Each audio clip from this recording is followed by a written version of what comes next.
Well, Elliot, normally when you come to Basford, it's a good point if you can get one, but I think this is a game that's just got away from you today with the amount of chances that you've had. Yeah, I think it's still a good point. Let's not get away from that. I think the circumstances of the game is what's most disappointing. Obviously, them going down to 10 men gets us on the front foot. Then we get a penalty. We miss the penalty. And then we get a couple of really good chances in the second. Not many, because fair play to Basford. And sometimes against 10, it is really hard. And they work so hard for each other, kept a good shape. And then, yeah, it just didn't really go in for us. Defensively, we were brilliant because we did get put under a lot of pressure and they kept booming the ball forward and we had to deal with that. So, look, 3 clean sheets in a row, a real good point. But it's just, I said to the lads in there that the teams that really push to that top end, they win days like today. But we're a young group. We're all still learning.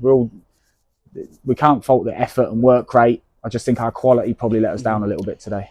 It feels like you've had a few games this season whereby you have that man advantage. Basford down to 10 for just over an hour, but you couldn't quite capitalise and take advantage. You've had the chance, but just couldn't quite get that goal. Yeah, like the amount of times I come here and saying, and I've probably jinxed us myself because saying I always fancy us to score. We sorted it out defensively. We look really solid. I don't think Jez has had one great save from a one-on-one where the lads got through. But other than that, defended really well. And yeah, it's not often we can dig the forwards out as such. They weren't really at it today. The quality wasn't quite there. But look, they've been fantastic for us this season. So they've got to take it on the chin today and make sure they turn up next week with that real desire. So I probably owe the team one, and I'll go and do it next week. Can I just ask about the penalty situation? Generally, it's been Bruno Andrade taking penalties this season. This one's been taken and unfortunately saved from Tyler Winters. But I think it was more of a good save rather than a bad penalty from him. There's clearly nobody you'll be more frustrated than him. But what was the reason behind him taking it instead of Bruno? They made that decision on the pitch. Obviously, I was expecting Bruno to take it. But for whatever reason, if a player doesn't feel confident enough, or Bruno's full of confidence for whatever reason on the pitch at the time, and Tyler was full of confidence, really wanted to take it. I know before the Coleshill game that Tyler was supposed to take the next one because Bruno had missed before and Bruno took it. So whether they've had a conversation and that Tyler would have it, look, it's down to the players. Whoever feels confident on the day. I know my preference would have been, but they're both good penalty takers. It's just unfortunate the keeper's made a good save. And it's worth saying as well that Tyler will bounce back from that. He's had a great season so far, and I'm sure he won't let that moment deter him. Yeah, 100%. He's going to be really disappointed because that penalty miss has probably cost us 3 points today. But look, he's been brilliant since he's been with us. He's scored lots of important goals. Same with Bruno. So between them, like, they get a lot of our goals and they've been match winners. So today, yes, they had the opportunity to do that. It didn't happen, but a good solid point. The defence did their job. So, look, we take it, we move on and build for a big home game next week. You had a couple of big chances in that second half. Joel and Ketty just after the restart, missing that 1v1. Great save by the goalkeeper. Curtis has had a header, flicked off the post. But do you feel your side showed enough urgency with that man up? No, I don't think we showed enough quality, but I think Basford are a good, solid, big side. They made the game horrible. Won their fair share of battles, and then they just turned it in on you. So there wasn't much sort of football played, and then they just kept a good shape. So we had to work really hard to get in good areas.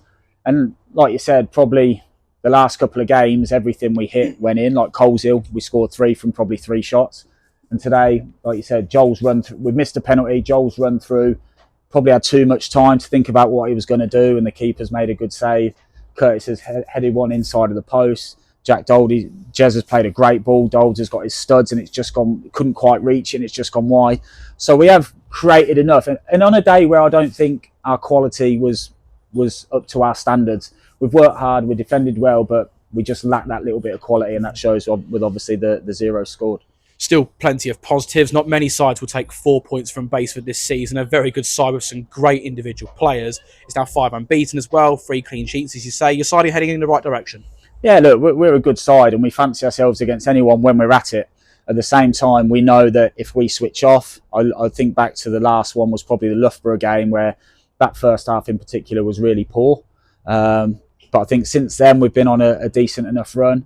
What was the last defeat? Carlton? Carlton, yeah. Carlton. So yeah, that was such a long time ago now, it feels anyway. It's over a month, I think. Yeah, the team and the squad, like I said all along, feels really together again now. So lots of positives, moving in the right direction. Lads that want to do well, like I just touched on before. I just said, since we came in, we want to be looking up the table. We want to improve the team and improve them as players. And I feel that every one of them has improved since we've come in. The squad's looking really good. The team's looking really good. But it is just that when you get opportunities like today, you have to take them if you really want to be in the mix with the big guns. So there are lots of positives, but we're still learning from it. We have to take that into Saturday and see what we can do there. Well, with your last defeat being against Carlton, I think it's rather fitting that your next game is against Carlton. Last home game before Christmas. Hopefully a big crowd at Hayden Road. Doesn't really get much bigger than the league leaders coming to town. No, that's it. So I urge everybody to come out. We're a team that is doing really well. We're on a good run. We play attacking football. We score lots of goals, apart from today, which is frustrating. Last time against Carlton away was 3-2. And we should have got something from that game at their place. So, look, at home, with our crowd behind us, we feel invincible. So the more that turn out, you're not going to play well every day, but it gives us the biggest positive, the biggest confidence booster to go and do a job on the league leaders. So yeah, we're 5 unbeaten, full of confidence. So we'll give it everything we can. Well, at least you've taken something from the game. Elliot, thanks for your time. Yeah, thank you. David, a goalless draw here at Greenwich Avenue this afternoon. What did you make of the game? Game was good, to be fair. They're a good side, up there for a reason. And we saw that even when they went down to 10 men. Obviously started a bit shaky, but we got to terms with it. Obviously got the pen, all these things. A lot of things happened in the first half. It felt like more than 45 minutes, to be fair.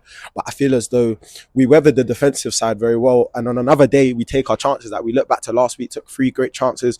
Game was out of sight by half time, basically. So it's just one of them days where it doesn't fall for us, but at least we can go home with a point, isn't it? I think both sides were feeling each other out in that opening half an hour, but then they get the straight red card. You must have felt like you had the wind in your sails at that point. Yeah, we're all up for it, buzzing. Obviously, you know, playing against 10 men, you've always got that advantage, extra time on the football. But I feel there's credit to them because they really did well with the 10 men, set up shop and didn't really allow us to do much. But we did make chances happen, but we didn't. They came far and few. There wasn't like continuous. We weren't peppering them. It felt like sometimes it was 11v11. So it's interesting how they came together and came as one, and then essentially set up shop and stopped us from getting through. And you've had that penalty right on the stroke of half time. Unfortunately, it was saved, gutting for Tyler Winters. And had that have gone in, who knows what would have happened. But you have to give credit to the keeper. It was a superb stop. It's a great save, honestly. On another day, Tyler puts it top corner, I back him. So it's one of them ones where we just got to look at it and keep going, isn't it? We'll be all confidence to give him another pen and go again. These things happen in football. Some days it goes in, some days it doesn't. And you must have felt with the volume of the chances, particularly early second half, Joel's 1v1, Curtis with the header, you must have felt it was just a matter of time at that point. Honestly, when it's coming off the post, keeper's making another great save, you're thinking, don't worry, we'll break them down. But as I said, credit to them. I have to give them credit because 10 versus 11, and it didn't feel like it. They were putting the ball on us and running after the first and seconds. We tried and we got the chances, as you can see, but just days like this happen, isn't it? Where we can look back, another point in the season, we might have lost 1-0. So we can look in the positives and take away the 0-0. And defensively, plenty of positives to be taken. 3rd consecutive clean sheet. I know you're well known for your endeavours going forward, but defensively, you were asked a few questions. You had a couple of tricky forwards to deal with, but you've kept them out. Yeah, man. Honestly, Gaffers and Jim have been heavy on it, keeping the clean sheets and giving us an opportunity, a platform to kind of go off instead of just chucking everything at it and seeing where it goes. Because these clean sheets are what, at the end of the season, you look back on and say, right, we went through a good run and it actually helped us to get where we are. And we're hoping as we keep clean sheets and keep building, the points will stack up and add up, and that will get us higher and higher up the table. But it's just defending first. And it's not only the back 4, the back 5, it's from the strikers, from the wingers, from the centre mids. So as a unit, we've been doing very well to defend and keep it tight and lock up shop, as we've been saying. Tell us about the spirit in the camp at the moment. It's now 5 unbeaten, and you've played some good sides in that run as well. Yeah, as a team, we're all together, to be honest. Obviously, you know, football, highs and lows, but through them highs and lows, a good change room keeps you going. And I feel like we have that this year. The boys are together, always bantering in the group chat, talking about XYZ and all these things, and it's just an enjoyable group, to be fair. And yeah, enjoying the football as well. As you can see, Coles Hill scoring 3 goals at a team that are not conceding many, and we're scoring goals, we're defending, and so it's all coming together. And obviously we are a new side, so it's something that we've had to give time, and you can see how we're shaping together. This is a team in the playoffs that we've come about an hour for most to come down here and play, and we've done well. So like as a group, yeah, we're really enjoying it, and we're just trying to build up to the Christmas period and see how it goes. Big one to look forward to next week. Carlton Town at Hayden Road. Special one for you, being an ex-Biller. And you only played them a few weeks ago, so I'm sure you know exactly what to expect. Yeah, it's going to be a good game. Obviously, top of the table they are, so we're going to have to be on it more than ever, isn't it? Because they are a good side. We have to give them their props up there for a reason. And yeah, it's a team I played for, but as I've said before, it's just a business thing at the end of the day. Can shake hands, can laugh after, but hey, I'm wearing a Rushden shirt and I'm here to play, here to put my heart on the line for the team and for the badge. So literally, that's all we're doing here. And as a team, we'll go there looking at any other game. Don't give anyone too much respect. Honestly, it's a game of football at the end of the day, 11v11, and put our bodies on the line and try to get the goals, try to get the win. And at home, we've been excellent. So not jinxing it, we just keep going, isn't it? Believing in God and thanking Jesus for everything that's happened so far. So yeah, we're trying. Very well said, David. Thanks for your time. No worries. Thank you.